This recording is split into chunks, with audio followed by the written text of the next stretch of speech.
সুপ্রিয় শিক্ষার্থী বন্ধুরা, আশা করি তোমরা সকলে ভালো আছো, সুস্থ আছো, মঙ্গলমতো আছো।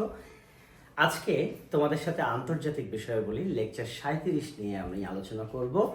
লেকচার 37-এর আলোচ্য বিষয় মহাকাশ এবং সৌরজগৎ। অত্যন্ত গুরুত্বপূর্ণ। মহাকাশ এবং সৌরজগৎ থেকে বিভিন্ন প্রতিযোগিতামূলক পরীক্ষাতে প্রশ্ন এসে থাকে। তো প্রথম বিষয়টি হচ্ছে সৌরজগৎ আসলে কি, বা কি কি বিষয় নিয়ে সৌরজগৎ গড়ে উঠেছে। তোমরা মাথায় রাখবে, সূর্য সৌরজগতের সবচেয়ে কেন্দ্রে আছে কে? এই যে আমরা দেখতে পাচ্ছি সূর্য। সূর্য, গ্রহ, উপগ্রহ, গ্রহাণুপুঞ্জ, উল্কা এবং অসংখ্য ধূমকেতু নিয়ে। আমি আবারও বলি যে সৌরজগৎ গড়ে উঠেছে মূলত সূর্য, গ্রহ, উপগ্রহ, গ্রহাণুপুঞ্জ, তারপরে আমি বলেছি উল্কা এবং অসংখ্য ধূমকেতু নিয়ে সৌরজগৎ গড়ে উঠেছে। তাহলে সৌরজগতের কেন্দ্রে কে রয়েছে? মাথায় রাখতে হবে, সৌরজগতের কেন্দ্রে রয়েছে কিন্তু সূর্য, এবং সূর্যকে কেন্দ্র করে গ্রহগুলো কি হচ্ছে? আবর্তিত হচ্ছে। সুপ্রিয় শিক্ষার্থী বন্ধুরা, আমাদের সৌরজগতে 8টি গ্রহ রয়েছে, হয়তো আরও থাকতে পারে, কিন্তু এখনো পর্যন্ত সেই গ্রহগুলো আবিষ্কার হয়তো বা হয়নি। মাথায় রাখবো, আমাদের সৌরজগতে গ্রহ রয়েছে কতটি? 8টি। সৌরজগতের কেন্দ্রে কে রয়েছে? আমরা বলতে পারি আমাদের সৌরজগতের কেন্দ্রে রয়েছে সূর্য। সুপ্রিয় শিক্ষার্থী বন্ধুরা, সূর্য কিন্তু একটি নক্ষত্র। নক্ষত্র কাকে বলে জানো? যার নিজস্ব কি রয়েছে? আলো রয়েছে। সূর্যের কিন্তু কি রয়েছে? নিজস্ব আলো রয়েছে। সুতরাং সূর্য হচ্ছে একটি নক্ষত্র। তাহলে নক্ষত্রের নিজস্ব কি থাকে? আলো থাকে। আর সূর্যকে কেন্দ্র করে যে 8টি গ্রহ আবর্তিত হচ্ছে, গ্রহগুলোর কিন্তু নিজস্ব কোনো আলো নেই। গ্রহগুলো আলো কোথা থেকে পেয়ে থাকে? গ্রহগুলো আলো পেয়ে থাকে কিন্তু সূর্যের নিকট থেকে। তাহলে নক্ষত্র কি? যার নিজস্ব আলো রয়েছে। লক্ষাধিক কি রয়েছে? নক্ষত্র রয়েছে। তার মধ্যে মাঝারি ধরনের একটি নক্ষত্র কিন্তু সূর্য, যার নিজস্ব আলো আছে। তাহলে সূর্যের কি আছে? নিজস্ব আলো আছে। কিন্তু গ্রহগুলোর কি নিজস্ব আলো আছে? না, গ্রহগুলোর কিন্তু নিজস্ব আলো নেই। আমরা বলেছি সূর্য থেকে তারা কি পেয়ে থাকে? আলো পেয়ে থাকে। তো সুপ্রিয় শিক্ষার্থী বন্ধুরা, আমাদের এই মহাবিশ্ব, এই সৌরজগৎ নাকি একটি বিস্ফোরণের ফসল। সর্বপ্রথম একজন বেলজিয়ামের বিজ্ঞানী, আমরা বেলজিয়ামের বিজ্ঞানীর নামটি হচ্ছে জি ল্যামেটার। জি ল্যামেটার প্রথম আমরা দেখেছিলাম যে এই বিস্ফোরণ তত্ত্বটি কিন্তু দিয়েছিল, যেটাকে বিগ ব্যাং বলা হয়ে থাকে। তাহলে পৃথিবীতে প্রথম বিগ ব্যাং তত্ত্বের ধারণা কে দেন? জি ল্যামেটার। বিগ ব্যাং হচ্ছে যে কালের বিবর্তনের চাপ তাপের ফলে একটা বিস্ফোরণ হয়। এই মহাবিশ্বের বিস্ফোরণের ফলেই এক একটি গ্রহ বা উপগ্রহ এগুলো কি হয়েছে? সৃষ্টি হয়েছে। তাহলে আমাদের এই পৃথিবীও যে বিস্ফোরণের ফল, সেই বিগ ব্যাং তত্ত্ব অনুসারে এই তত্ত্বটা প্রথম দিয়েছিলেন জি ল্যামেটার। কিন্তু আধুনিককালে আমরা দেখেছি স্টিফেন হকিংস, পৃথিবীর অন্যতম একজন শ্রেষ্ঠ পদার্থবিজ্ঞানী স্টিফেন হকিংস কিন্তু আধুনিকভাবে এই বিগ ব্যাং তত্ত্বটি কি করেছেন? উপস্থাপন করেছেন। তাহলে এই সৌরজগৎকে বলা হচ্ছে একটি বিস্ফোরণের ফল, যেটাকে আমরা বিগ ব্যাং তত্ত্ব বলছি।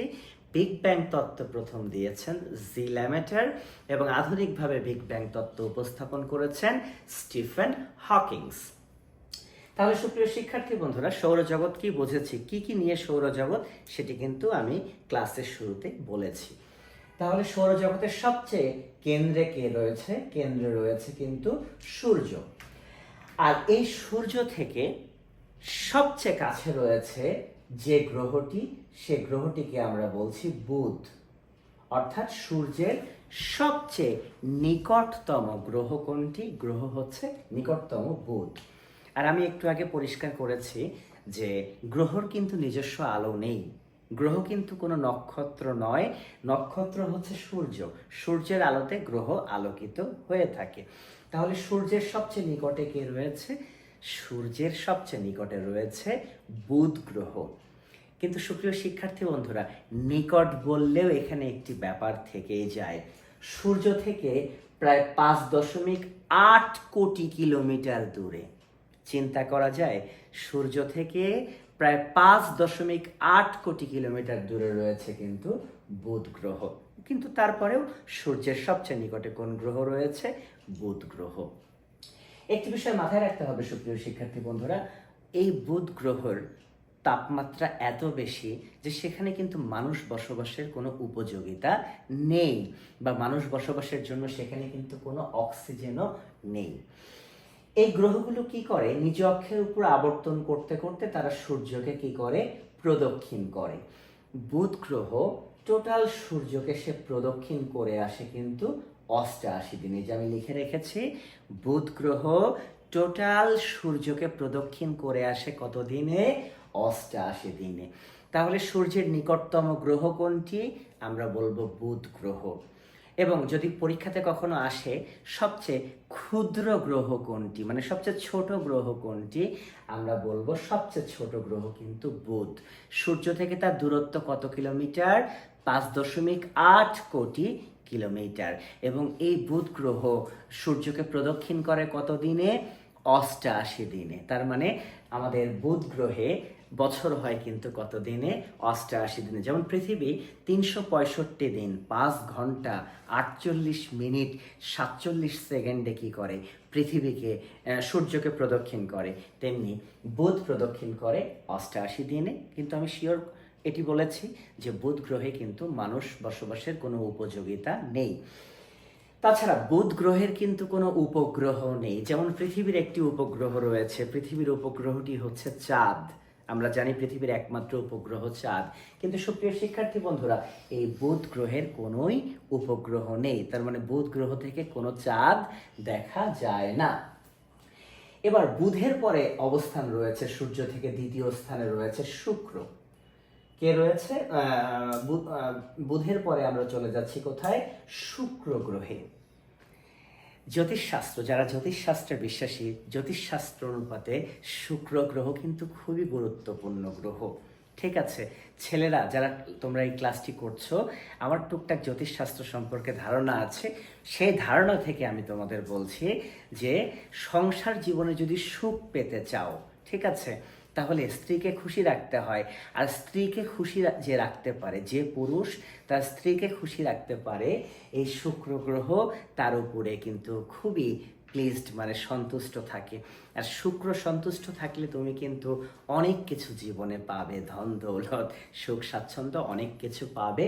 তো সূর্য থেকে দ্বিতীয় প্লেসে রয়েছে আমরা বলতে পারি শুক্র গ্রহ, 10.8 কোটি কিলোমিটার দূরে। তাহলে সূর্য থেকে প্রথমে ছিল বুধ, বুধ কত? 5.8 কোটি কিলোমিটার দূরে। আর শুক্রের অবস্থান 10.8 কোটি কিলোমিটার। ইমাজিন করতে পারো যে কত বেশি।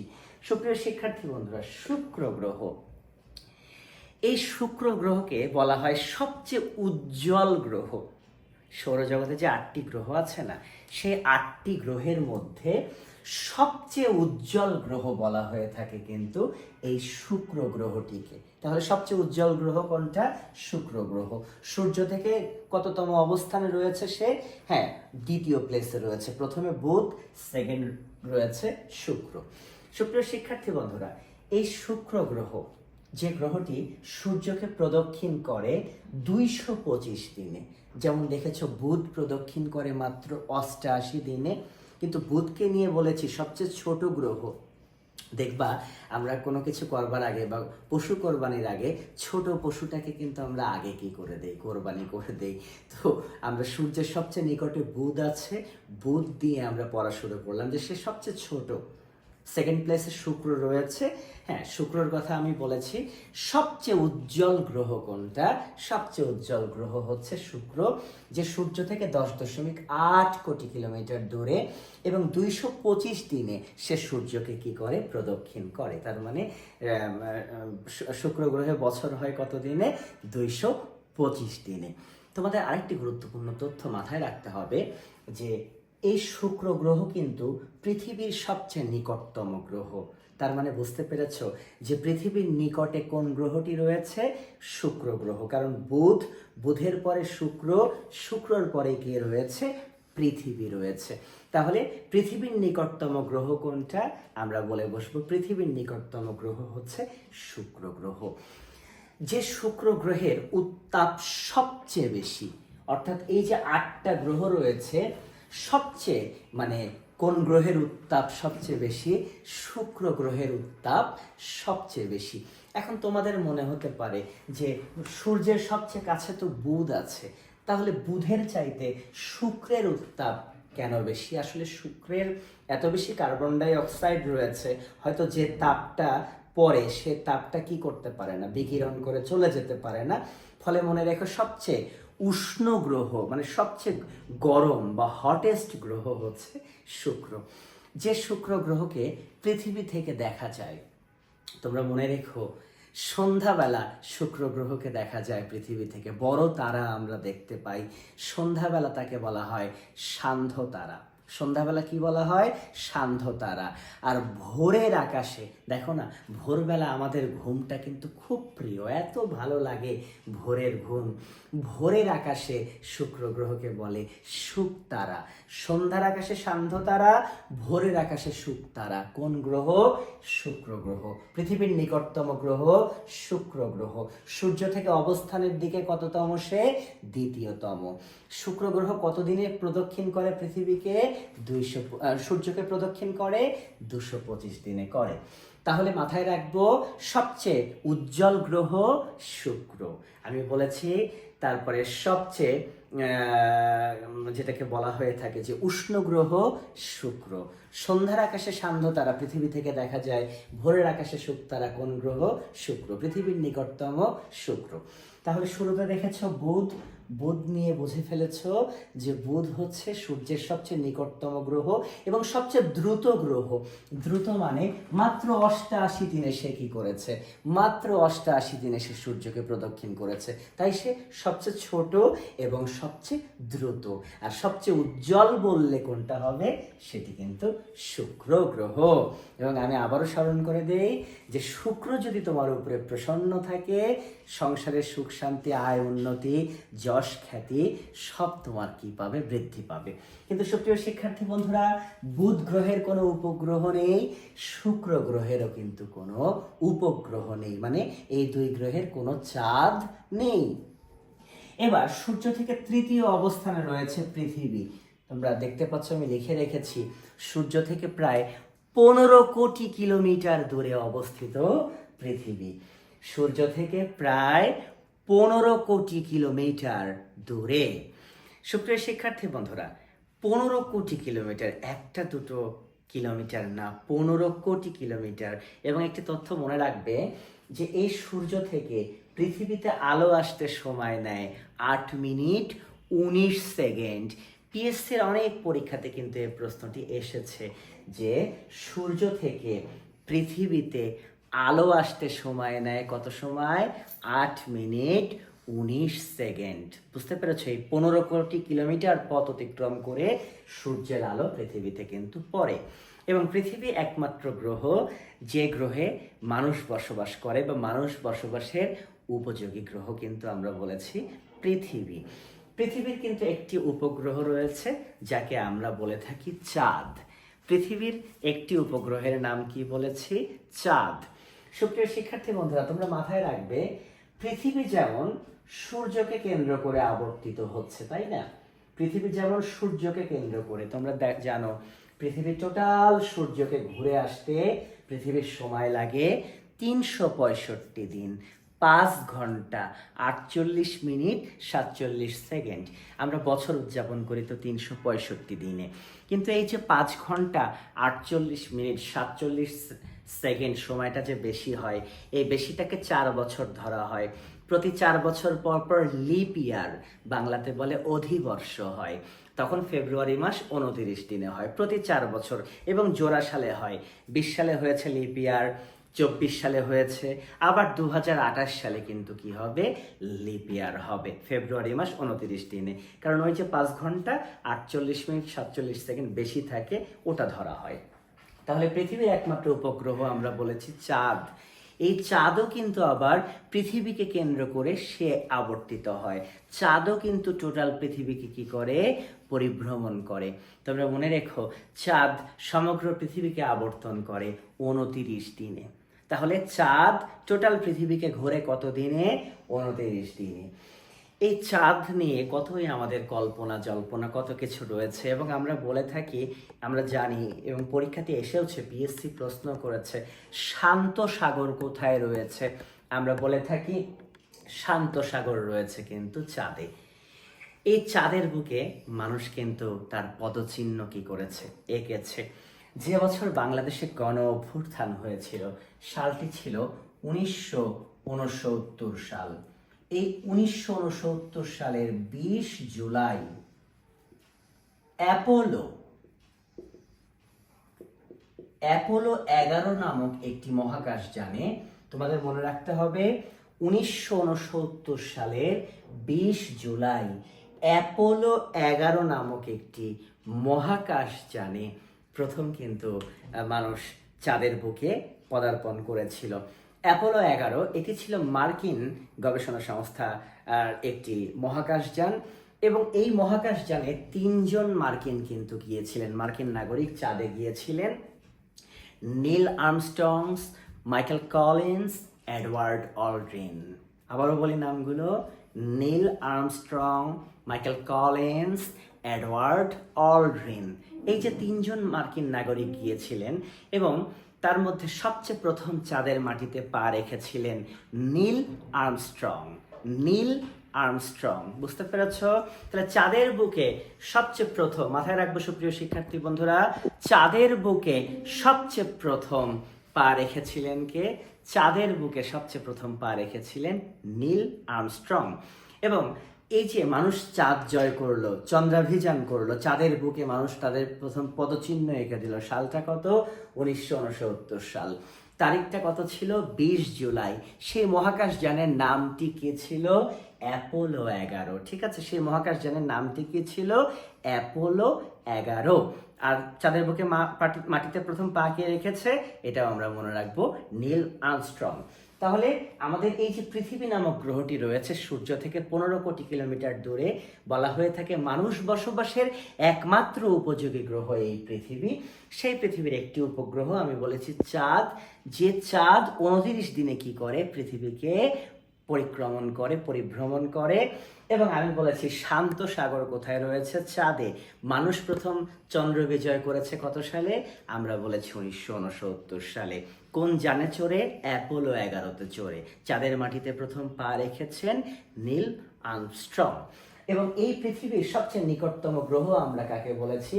পৃথিবীর সবচেয়ে নিকটতম গ্রহ কিন্তু আমরা বলেছি শুক্র গ্রহকে। মনে থাকবে, পৃথিবীর সবচেয়ে নিকটতম গ্রহ শুক্র, যে গ্রহটাকে পৃথিবী থেকে দেখা যায় সন্ধ্যার আকাশে সান্ধ্যতারা, এবং আমি বলেছি ভোরের আকাশে শুকতারা।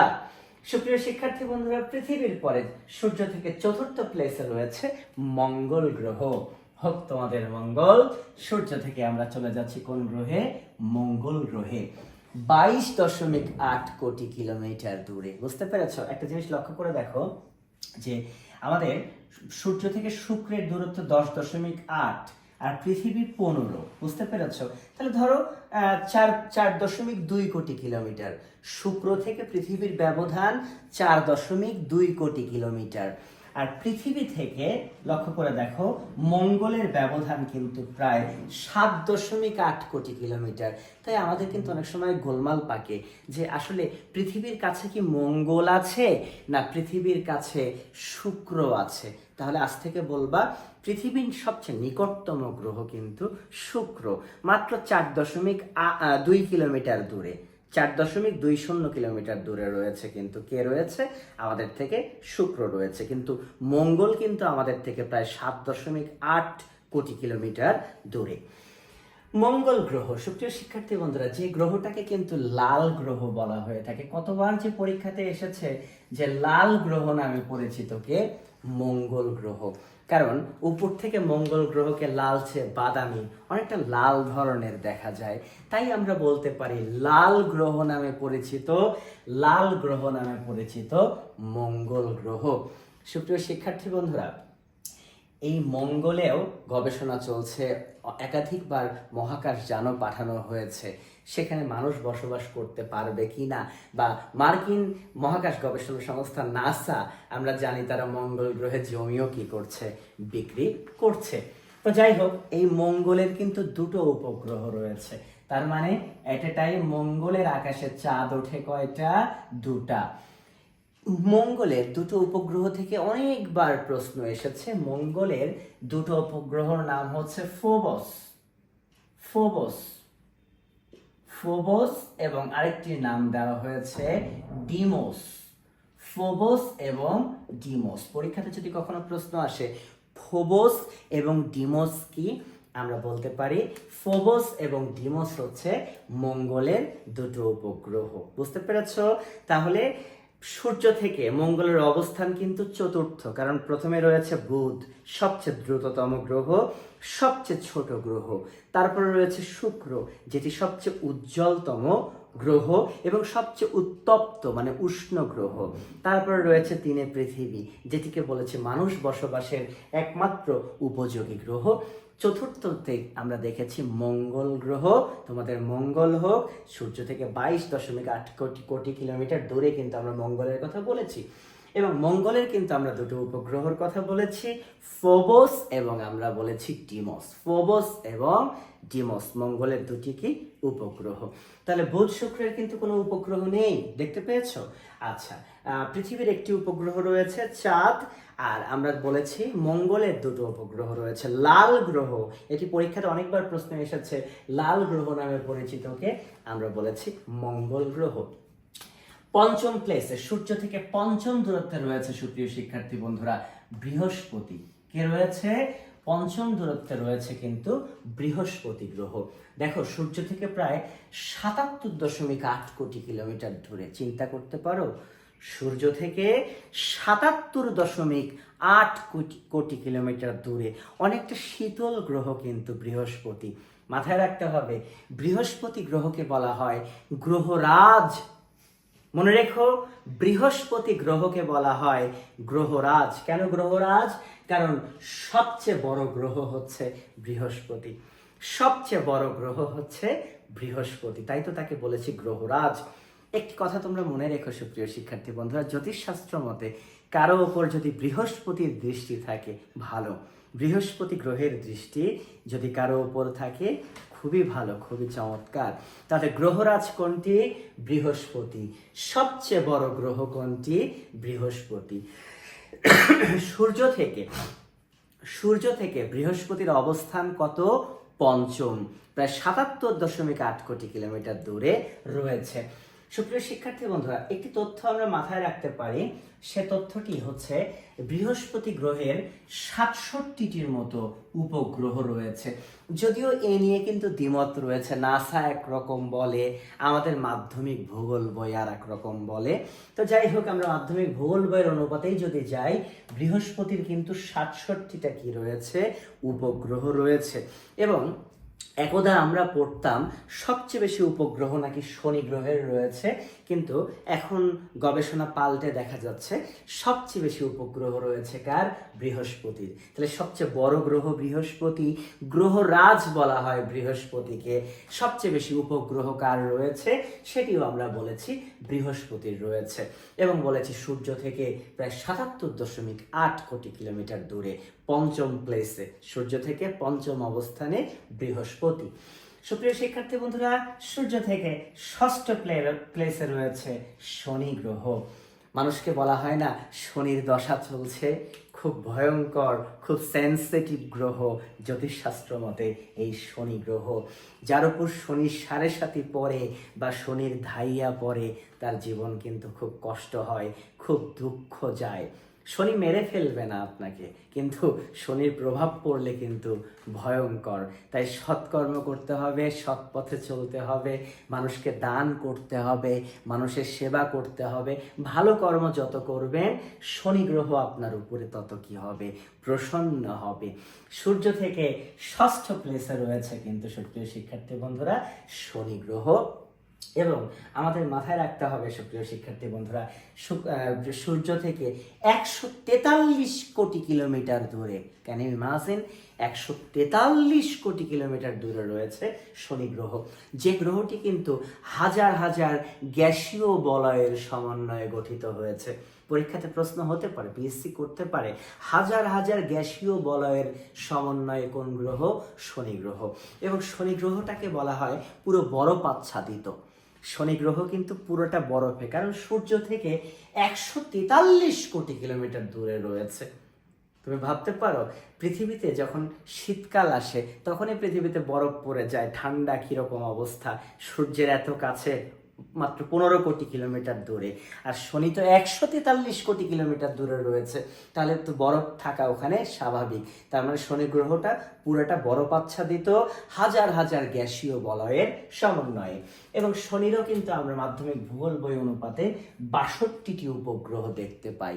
তার মানে বৃহস্পতি গ্রহে একসাথে 67টা কি ওঠে, চাঁদ ওঠে, শনি গ্রহে একসাথে 62টা চাঁদ ওঠে। আরও গবেষণা চলছে, হয়তো আরও পাওয়া যাবে, নাসা যদিও সংখ্যায় আরও বলে থাকে। তাহলে গ্রহরাজ বললে আমরা বলবো কাকে? বৃহস্পতিকে, কারণ সবচেয়ে বড় গ্রহ বৃহস্পতি। আর সেকেন্ড প্লেসে রয়েছে শনি। বৃহস্পতির পরে বড় কোনটা? শনি। কিন্তু সূর্য থেকে শনির দূরত্ব কিন্তু ষষ্ঠ, বৃহস্পতির দূরত্ব পঞ্চম, মঙ্গল চতুর্থ, পৃথিবী তৃতীয়, শুক্র তৃতীয়, বুধ কত? প্রথম। বুঝতে পেরেছো? কিন্তু সবচেয়ে বড় গ্রহ বৃহস্পতি, সেকেন্ড প্লেসে রয়েছে আমাদের শনি। সুপ্রিয় শিক্ষার্থী বন্ধুরা, ষষ্ঠ প্লেসে রয়েছে আমরা দেখতে পাই সূর্য থেকে ইউরেনাস গ্রহ। কি গ্রহ? ইউরেনাস গ্রহ। মনে রাখতে হবে সুপ্রিয় শিক্ষার্থী বন্ধুরা, এই যে ইউরেনাস গ্রহ রয়েছে, এই ইউরেনাস গ্রহ সূর্য থেকে অবস্থান কত? সপ্তম। এবং আমি একটি তথ্য তোমাদেরকে দিতে পারি যে ইউরেনাস গ্রহটাকে কিন্তু সবুজ গ্রহ বলা হয়ে থাকে। যেমন মঙ্গলকে বলা হয়, পরীক্ষাতে আসতে পারে, লাল গ্রহ কোনটা? আমরা বলে থাকি লাল গ্রহ হচ্ছে মঙ্গল। পরীক্ষায় প্রশ্ন হতে পারে সবুজ গ্রহ কোনটা? সবুজ গ্রহ হচ্ছে ইউরেনাস। বুঝতে পেরেছ? পরীক্ষায় প্রশ্ন এটাই হতে পারে, সবুজ গ্রহ ইউরেনাস। সূর্য থেকে তার দূরত্ব আমরা বলতে পারি সুপ্রিয় শিক্ষার্থী বন্ধুরা, সূর্য থেকে আমি বলতে পারি প্রায় 287 কোটি কিলোমিটার দূরে রয়েছে ইউরেনাস। আর সূর্য থেকে সবচেয়ে দূরত্বে অষ্টমতম প্লেসে রয়েছে নেপচুন, যে নেপচুনকে নীল গ্রহ বলা হয়। লাল গ্রহ মঙ্গল, লাল হচ্ছে মঙ্গল, ইউরেনাস হচ্ছে সবুজ, আর নীল গ্রহ বলা হয় নেপচুন। যে নেপচুন, যেখানে আমি বলেছি 450 কোটি কিলোমিটার দূরে। এত মনে না রাখলেও চলবে, খালি মনে রাখো সূর্য থেকে সবচেয়ে দূরত্বে রয়েছে নেপচুন। বুধ যেমন সবচেয়ে কাছে রয়েছে, সবচেয়ে দূরে রয়েছে কে? নেপচুন রয়েছে। এবং মনে রাখতে হবে সুপ্রিয় শিক্ষার্থী বন্ধুরা, নেপচুনকে নীল গ্রহ বলে, কিন্তু আয়তনের দিক দিয়ে নেপচুন কিন্তু তৃতীয়। কারণ সবচেয়ে বড় বৃহস্পতি, সেকেন্ড প্লেসে শনি, থার্ড প্লেসে রয়েছে কে? নেপচুন আয়তনের দিক থেকে। যে নেপচুনে কিন্তু সূর্যের আলো ঠিকভাবে পৌঁছায় না। ঠিক আছে, সূর্যের আলো ঠিকভাবে নেপচুনে কি করে না? পৌঁছায় না। তাহলে এই যে সৌরমণ্ডলী, সৌরজগৎ তোমরা দেখতে পাচ্ছ, এই সৌরজগতে 8টা গ্রহ তোমরা দেখেছো। আবারও বলে দেই, সবচেয়ে কাছে দেখেছো বুধকে, সবচেয়ে দূরে দেখেছো কাকে? নেপচুনকে। সবচেয়ে দ্রুততম গ্রহ দেখেছো বুধকে, সবচেয়ে উজ্জ্বল গ্রহ তোমরা কাকে দেখেছো? সবচেয়ে উজ্জ্বল আমি বলেছি কিন্তু শুক্রকে। মানুষ বসবাসের উপযোগী বলেছি পৃথিবীকে, সবুজ গ্রহ বলেছি ইউরেনাসকে, লাল গ্রহ বলেছি আমরা কাকে? মঙ্গলকে, এবং নীল গ্রহ বলেছি আমরা নেপচুনকে। মানুষ বসবাসের একমাত্র উপযোগী গ্রহ পৃথিবী। তোমরা এটাও জেনেছ যে মানুষ প্রথম চাঁদের বুকে অবতরণ করেছিল 1969 সালের 20 জুলাই অ্যাপোলো 11-তে। নীল আর্মস্ট্রং প্রথম চাঁদের মাটিতে পা রেখেছিলেন, তারা মার্কিন নাগরিক। কিন্তু এই যে মহাকাশ, সুপ্রিয় শিক্ষার্থী বন্ধুরা, তোমরা একটু মনে রেখো, অসংখ্যবার পরীক্ষাতে পিএসসি একটি প্রশ্ন করেছে যে এই সূর্যের নিকটতম নক্ষত্র কোনটা। আমি আবারও স্মরণ করে দেই, নক্ষত্র তাকেই বলে যার নিজস্ব কি আছে, যার নিজস্ব আলো আছে। গ্রহ বা উপগ্রহের তো কোনো আলো নেই, তারা তো নক্ষত্র না, ঠিক আছে? তারা তো কি না, তারা জ্যোতিষ্ক, তারা তো নক্ষত্র না। তো সূর্যের খুব কাছাকাছি একটা নক্ষত্র রয়েছে, যেমন মনে রাখা সহজ করে দেই, আমাদেরকে আলো দেয় কে? সূর্য। তার মানে আমাদের প্রক্সি দেয় কে? আমাদের আলো দেয় সূর্য। ধরো কোনো কারণে সূর্য যদি আলো না দেয়, তাহলে আমরা আলো কোথায় পাবো? কারণ আমাদের পৃথিবীর শক্তির প্রধান উৎস কিন্তু সূর্য। সূর্য ওঠে বলেই গাছপালার জন্ম হয়, মানুষ বেঁচে আছে, ঠিক আছে? সূর্য না উঠলে কিন্তু আমরা বাঁচতাম না। তো এই মহাকাশ বা সূর্যের কাছে একটা নক্ষত্র আছে, যে নক্ষত্রকে বলা হয় প্রক্সিমা সেন্টারাই। Proxima Centauri. মনে রাখো, পরীক্ষায় যদি প্রশ্ন আসে সূর্যের নিকটতম নক্ষত্র কোনটা, আমরা বলবো সূর্যের নিকটতম নক্ষত্র হচ্ছে প্রক্সিমা সেন্টারাই। সুপ্রিয় শিক্ষার্থী বন্ধুরা, কেন প্রক্সিমা সেন্টারাই আমি বলছি, একটা কথা তোমরা মনে রেখো, প্রক্সিমা সেন্টারাইয়েরও নিজস্ব কি রয়েছে, যেহেতু সে নক্ষত্র, তার আলো রয়েছে, কিন্তু সূর্যের সে খুব কাছাকাছি স্থানে রয়েছে। রসিকতা করে বলেছি, সূর্য যদি আমার আলো না দেয়, হ্যাঁ, কে আলো দেবে? প্রক্সি দেবে কে? Proxima Centauri. তাই পরীক্ষায় প্রশ্নটি আসলে অবশ্যই উত্তর করতে হবে যে সূর্যের নিকটতম নক্ষত্র কোনটা। আমরা বলতে পারি সূর্যের নিকটতম নক্ষত্র হচ্ছে প্রক্সিমা সেন্টারাই। তাহলে প্রক্সিমা সেন্টারাইয়ের কি নিজস্ব আলো আছে? হ্যাঁ, আলো আছে। আর আকাশের সবচেয়ে উজ্জ্বলতম, মহাকাশের সবচেয়ে উজ্জ্বলতম নক্ষত্র, মানে সূর্যের চেয়েও সে নাকি আরো বেশি উজ্জ্বল, মহাকাশের সবচেয়ে উজ্জ্বলতম নক্ষত্র বলা হয় লুব্ধক। কাকে বলা হচ্ছে? লুব্ধক। মহাকাশের সবচেয়ে উজ্জ্বলতম নক্ষত্র কাকে বলছি? লুব্ধক। তাহলে দুরকম প্রশ্ন, মহাকাশের উজ্জ্বলতম নক্ষত্র কোনটা? আমরা বলছি লুব্ধক, ঠিক আছে? আর সূর্যের নিকটতম নক্ষত্র কোনটা? আমরা বলছি প্রক্সিমা সেন্টারাই। বুঝতে পেরেছ? Proxima Centauri. সুপ্রিয় শিক্ষার্থী বন্ধুরা, এই মহাকাশ নিয়ে সবচেয়ে প্রথম আগে গবেষণা শুরু করেছিল তৎকালীন সোভিয়েত ইউনিয়ন।